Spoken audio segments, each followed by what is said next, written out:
Good evening, folks. Tonight we're starting a new unit where we'll be talking about sensation and perception. These two aspects of our psychology that is literally going on every single second of the day. So before we start, we kind of have to distinguish these two because the difference is very subtle. So sensation is the process by which our sensory receptors and nervous system receive and represent stimulus energies from our environment. So these are our senses. We're getting information from the environment and are receiving them through our different senses. Now perception is kind of the second thing that happens after sensation.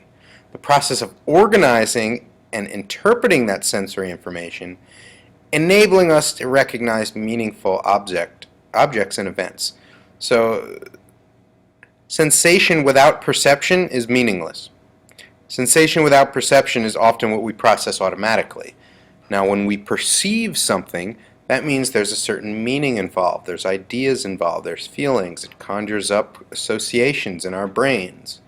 So sensation is sensing things, perceiving is making meaning out of those sensations. So with sensation, the brain receives input from the sensory organs, and with perception, the brain makes sense out of the input from the sensory organs. There it is again. Pretty simple. So we make sense of the world. But there's two main ways that we do this. There's what's called bottom-up processing. So we're taking sensory information and then assembling it and integrating it. Or we do this top-down processing, which is when we use models, ideas, and expectation to interpret sensory information. So with bottom-up processing, you're kind of saying, what am I seeing? You're starting from scratch and describing it in terms of what you see. Whereas top-down processing, you're using your previously formed ideas and models to interpret what you've seen. So is this something I've seen before? How does this fit into what I already know? So these are two main ways that we process information. So with this, do you see a painting or a 3D bottle? What's on the bottle? Kids see 8 to 10 dolphins. I see dolphins. What do you guys see? Perverts. Why do you think kids see something different than adults? What do you think? Well, it's because we're processing this differently. When us adults see this, we see probably a sexually explicit image. Because children don't have those images in their minds yet, or at least, we hope they don't. They're focusing on these images, which are very common to them, dolphins. So that's how we process things in a top-down way. How about this? What do you see here? Probably nothing. I don't see anything. How about if we give you some concepts to apply? How about a tree? I think I kind of see a tree. A sidewalk. I can kind of see a sidewalk. A dog. I don't know. A Dalmatian? That might be a Dalmatian. So top-down processing is when we use what we have to understand our sensations. Now this idea of psychophysics, this is just a way of breaking down the way that sensation has an effect on our psychology. So the textbook describes it as the study of the psychological effects of the form of energy, heat, light, and sound that we can detect. So what effect did the stimulus from the environment have on us psychologically? Now this psychophysics process is the process of sensation. It can be broken down into 3 steps. The first step is reception, where the stimulation of sensory receptor cells by energy. So right now I'm looking around this classroom. Light is bouncing off these objects. I perceive them. I hear the buzzing of the fluorescent lights. I hear somebody yelling outside. But then what needs to happen next is those sensory that sensory data needs to be transformed from just the stimulation of my sensory nerves to neural impulses. It needs to get sent to the brain, because otherwise we can't make sense of it, obviously. So then after we've transduced it to the brain via neural impulses, we can, the third aspect can happen, transmission, where this neural information is processed in the brain. So at first we receive the information through our sense organs, it's then sent to the brain via neural impulses, and then that's processed. so that we can make sense of it. Does it fit into previous categories, or do we have to sort of do this bottom-up approach where we're kind of piecing it together as we go? Now there's this idea of thresholds. So this refers to, at least the absolute threshold, refers to the minimum level of stimulus intensity needed to detect a stimulus half the time. So anything below the threshold is considered subliminal. So meaning that anything above the threshold catches our attention and we're aware of it. Anything below that threshold, we're not aware of it, and we say it's subliminal because it doesn't enter in our awareness. So the threshold is the intensity that something comes at us with that either provokes our perception or doesn't, remains subliminal. So either something is intense enough to where it crosses the threshold, we become aware of it, we perceive it, or if it's below the threshold, we automatically process it and it remains subliminal. So subliminal detection, subliminal obviously refers to below our threshold for being able to consciously detect a stimulus. But subliminal detection, although we can't learn complex knowledge from subliminal stimuli, we can be primed. Remember priming from our first unit?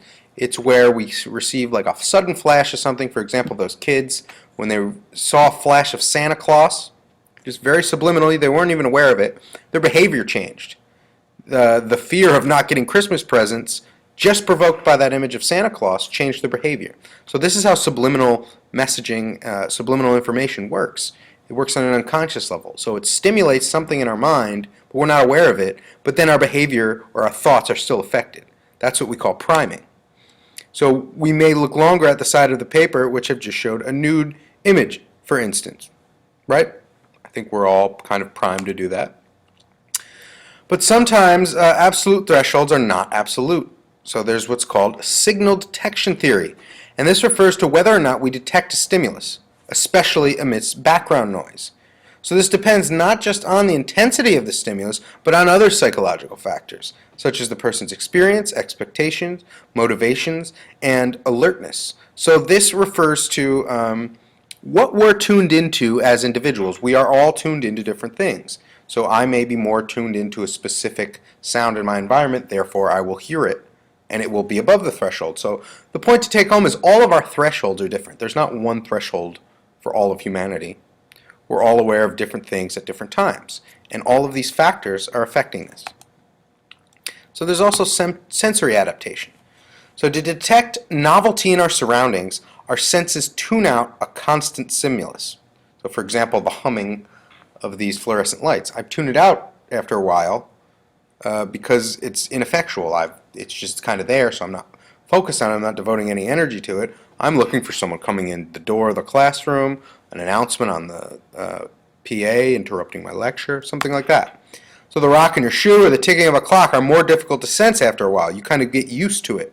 It kind of fades into the background and you begin to process it automatically. So we don't notice this visually because normally our eyes are constantly moving.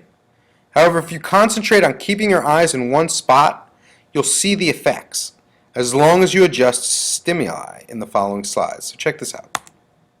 Stare at that center dot.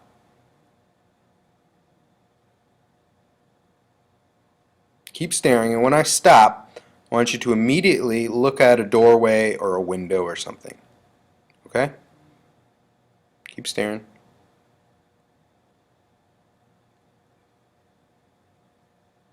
Okay, stop. So you might see that rather than going clockwise, the image that's kind of burned into your consciousness is spinning counterclockwise. Now, this is because we've sort of exhausted our eye's ability to follow it counterclockwise, so when we stop and we look in the other direction, or we look in another direction, those neurons that are still functioning sort of make it up as going in the opposite direction. A little difficult to understand. But that's sensory adaptation. So there's also what's called perceptual set. And this is what we expect to see, which influences what we do see. So this is an example of top-down processing. We have these ideas, these expectations, these presumptions, assumptions, and they influence what we see. They really sort of frame what we see. So what do you see there? Loch Ness Monster or a tree branch? I see the Loch Ness Monster. How about this? Flying saucers or clouds? Looks like clouds, but I think it's cooler to see flying saucers. But anyway, if you're like me and you like to think of weird things, you're just assuming that this is a Loch Ness Monster. You're assuming that this is a UFO, right? Because this is our perceptual set. This is what's already set in our minds and is influencing what we see. So it could be primed. So this is an old woman. You see the old woman right here, right? How about this young woman? She's right there. It's the same picture except for a little bit of a difference, right? Now this is kind of ambiguous. It kind of could be either. But without the word old woman or young woman, our mind doesn't know which set to sort of draw on to make sense of this sensation. So context effects on perception.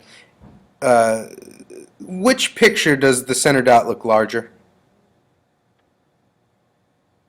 I mean, I think the image on the right looks larger, but in reality they're the same size. But perception of size depends on context. So if I was around a bunch of guys who are 5 foot tall, I'd look like a giant. But around normal people, I'm a small guy. So it depends on context. So there's also the effect of emotion, our physical state, and our motivation on perception. So experiments show that destinations seem farther when you're tired. That's for sure. I went on a long road trip this summer, and those last 2 hours, they were brutal. But in the morning, they went by very, very quickly. It was kind of strange. A target looks further when your crossbow is heavier. A hill looks steeper with a heavy backpack, or after sad music, or walking alone. So this context, this psychological context, affects how we perceive things. If we're in a state where we're like, oh man, I don't want to climb that thing, it'll seem bigger than it actually is. But if we're going at it with a lot of motivation and ambition, it may seem very small and it'll be done very quickly. So something you desire also looks closer. I would love a banana split right now. Yum.